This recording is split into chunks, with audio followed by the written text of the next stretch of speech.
நிறுவனர் திருத்தொண்டர்கள் சபை இந்த புகழ்பெற்ற கரூர் எரிபத்த நாயனாரை குருவாக கொண்ட அவர் அவதரித்த இந்த திருத்தலமானது கரூர் அருள்மிகு கல்யாண பசுபதீஸ்வரர் திருக்கோயில். இந்த திருக்கோயிலுக்கு திருக்கோயில் நிர்வாகம் மூலமாக ரூபாய் 1000 தொகை கொடுத்து அரசு புறம்போக்கு தோப்பு புறம்போக்கு என்ற நிலம் வாங்கப்பட்டது. பின்னிட்டு இந்த ஆவணங்கள் மறைக்கப்பட்டதால் திருக்கோயில் நிர்வாகம் அந்த ஆவணங்களின் மூலமாக கீழமை நீதிமன்றங்களிலே வழக்கு தொடுத்து வெற்றி பெற்றது. அந்த வழக்கினை எதிர்த்து ஆக்கிரமிப்பாளர்கள் தரப்பில் செய்யப்பட்டுள்ள மேல்முறையீடுகள் மதுரை உயர்நீதிமன்ற கிளை அமர்வில் தள்ளுபடி செய்யப்பட்டதை ஒட்டி அதற்கு பிறகு சுமார் ஓராண்டு காலம் கழித்து போதுமான வாய்ப்புகள் அனைத்தும் ஆக்கிரமிப்புதாரர்களுக்கு வழங்கப்பட்ட பிறகு இந்த ஆக்கிரமிப்புகள் அகற்றும் பணி தொடங்கியுள்ளது. இதனுடைய தொடர்ச்சியாக இன்று சுமார் 1200 சதுர அடி நிலமானது தற்பொழுது சீல் வைக்கப்பட்டு அறநிலைத்துறை மூலமாக திருக்கோயிலுடைய கட்டுப்பாட்டிற்கு கொண்டு வரப்பட்டுள்ளது. மீதமுள்ள இடங்களிலும் ஆக்கிரமிப்பு அகற்றும் பணிகள் தொடங்கி நடைபெற்று வருகிறது. இந்த ஆக்கிரமிப்பு அகற்றலுடைய பின்புலத்தில் கொஞ்சம் இந்த கரூரை பொறுத்தவரை விரிவாக சொல்ல வேண்டியது மிகுந்த அரசியல் பலம். சொல்லப்போனால் ஒரு முன்னாள் அமைச்சர், அதே மாதிரி தற்போதைய நிலையிலுடைய யார் உச்சபட்ச அரசியல்வாதிகளோ அவருடைய பின்னணி புலம்.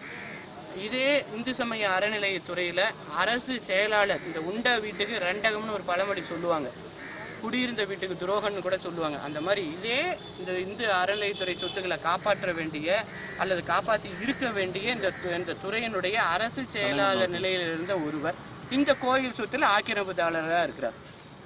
இந்த ஆக்கிரமிப்பாளர் எல்லா அலுவலர்களையும் பின்னணியிலேருந்து மறைமுகமாக நிறைய நடவடிக்கைகள், அதே மாதிரி பணபலம், ரவுடிசம், அதிகார பலம் நிறைய பழங்கிறதுனால கரூர் மாவட்டத்தில் தற்போதைய நிலையில் இந்த திருக்கோயில் சொத்துக்களை மீட்கிறது மிகவும் பின்தங்கிய நிலைமை. ஏன் அப்படின்னா இந்த சொத்துக்கள் இந்த கரூர் மாநகரினுடைய மத்தியில் முக்கியமான இடத்துல அமைஞ்சிருக்கிறதுனால இன்னைக்கு ஆக்கிரமிப்புகள் எடுக்கிறாங்கன்னா நேற்றைய தினமே மாவட்ட நிர்வாகத்தால் கூட்டம் கூட்டப்பட்டு அனைத்து விதமான முன்னெச்சரிக்கை நடவடிக்கைகளும் முறையாக மேற்கொள்ளப்பட்டிருக்கணும். அலுவலர்களுக்கு பணி ஒதுக்கீடுகள் நடந்திருக்கணும்.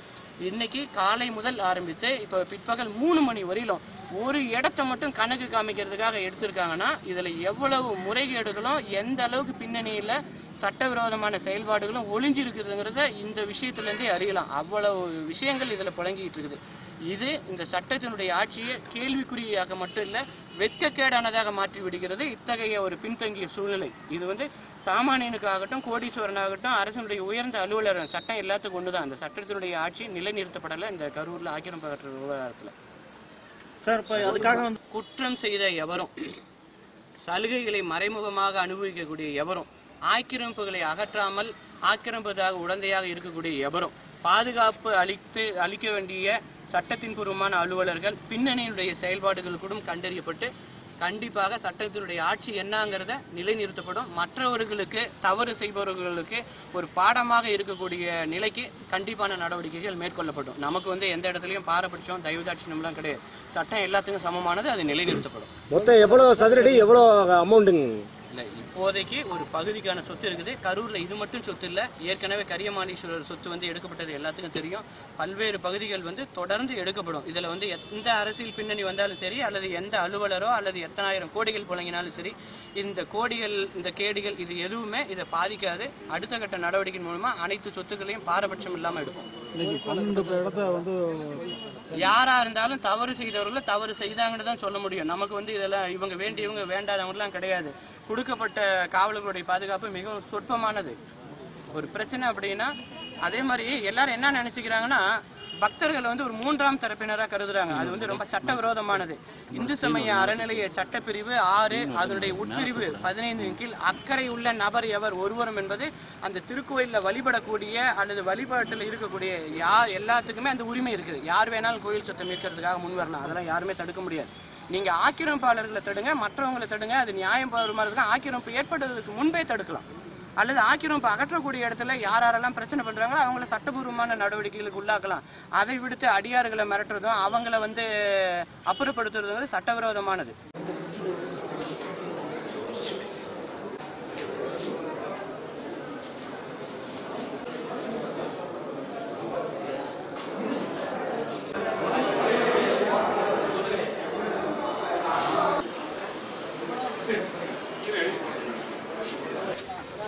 நீங்க வாங்க.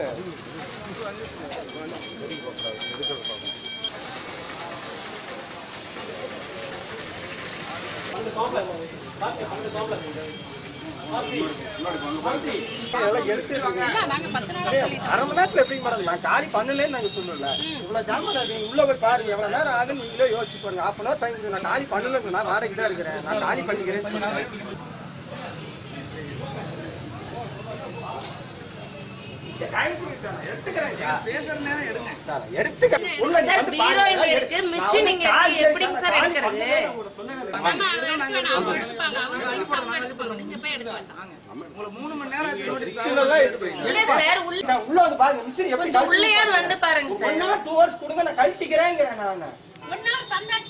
எல்லாமே கால் எல்லாம் சொல்லி வச்சுட்டு வந்துட்டு இருக்காங்க பாருங்க. எல்லாம் போட்டு கட்டி இருக்கிறேன் பாருங்க.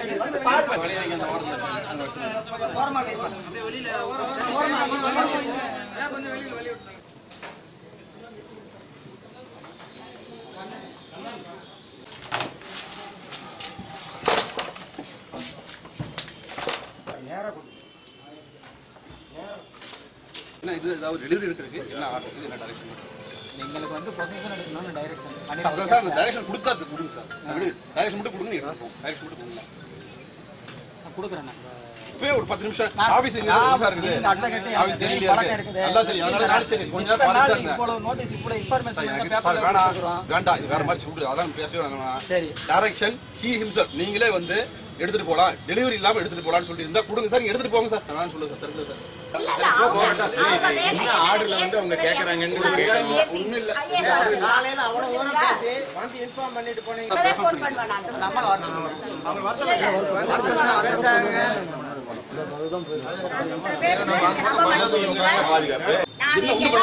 கண்டிப்பா ஆர்டர் போனா 5 வருஷம் குடி இருக்கு பட்டா கொடுங்க 50 வருஷம் வீட்டுக்குள்ள போறீங்க வீட்டுக்குள்ள போறீங்க நீங்க வாங்க சார் நீ தண்டு போங்க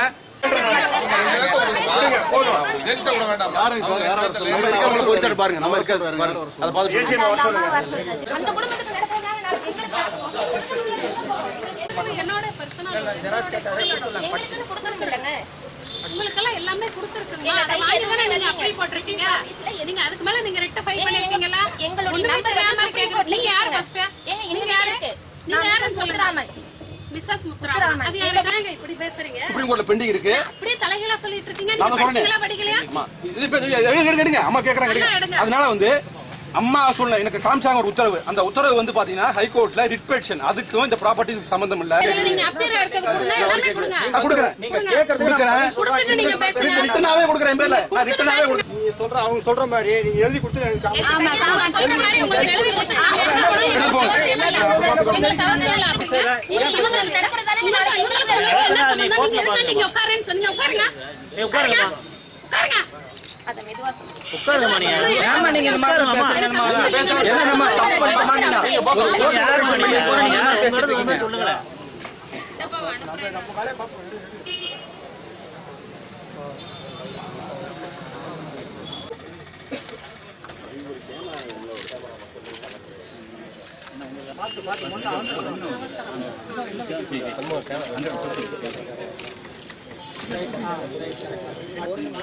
போதுமா